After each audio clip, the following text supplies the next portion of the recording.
എൻ്റെ ജീവിതത്തിൽ ഞാൻ ഏറ്റവും വെറുക്കുന്ന മനുഷ്യൻ, ഞാൻ കണ്ടിട്ടുള്ളവരിൽ വെച്ച് ഏറ്റവും പരാജിതനായ ഒരു മനുഷ്യൻ. 35 വർഷം പ്രവാസ ലോകത്ത് ജോലി ചെയ്തിട്ടും വീണ്ടും നാട്ടിൽ വന്ന് കൂലിപ്പണിയെടുത്ത് ജീവിക്കുന്ന പമ്പര വിട്ടിയായ മനുഷ്യൻ.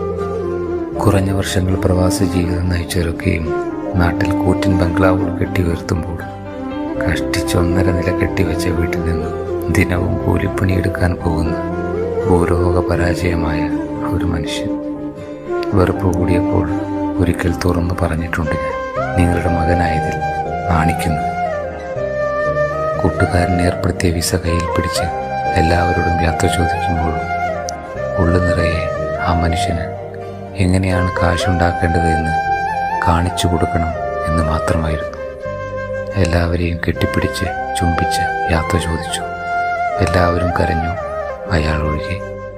ആ കണ്ണുകൾ ചുവന്നു കിടന്നു, ചത്ത കണ്ണുകളെപ്പോലെ.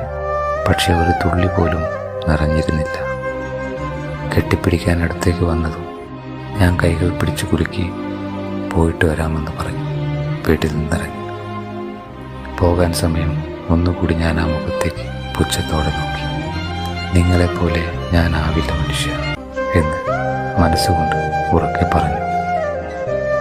ഇന്നൊരു വർഷം തികയുന്നു.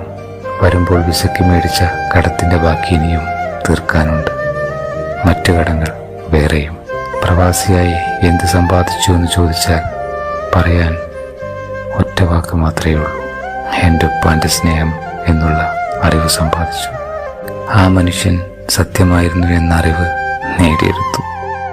മടുത്തു, വയ്യ, എല്ലാം മതിയാക്കി നാട്ടിലേക്ക് പോകണം. ആ മനുഷ്യൻ്റെ കാലിൽ വീണ് മാപ്പ് ചോദിക്കണം. ആ കൈകളിൽ മുഴച്ചു നിൽക്കുന്ന കട്ടിത്തഴമ്പിൽ ഒരുപാട് മുത്തങ്ങൾ നൽകണം. ഒരു വീട് വെക്കാൻ സാധിച്ചതെങ്ങനെയെന്ന് അത്ഭുതത്തോടെ ചോദിക്കണം. എത്ര കാലം അതിനായി പട്ടിണി കിടന്നുവെന്ന് നെഞ്ചുപൊട്ടി ചോദിക്കണം. ഉപ്പ വെച്ച വീട്ടിൽ നെഞ്ചും പിരിച്ച് അഭിമാനത്തോടെ കിടക്കണം. ഒരു നോക്കുകൊണ്ടുപോലും നോവിക്കാതെ.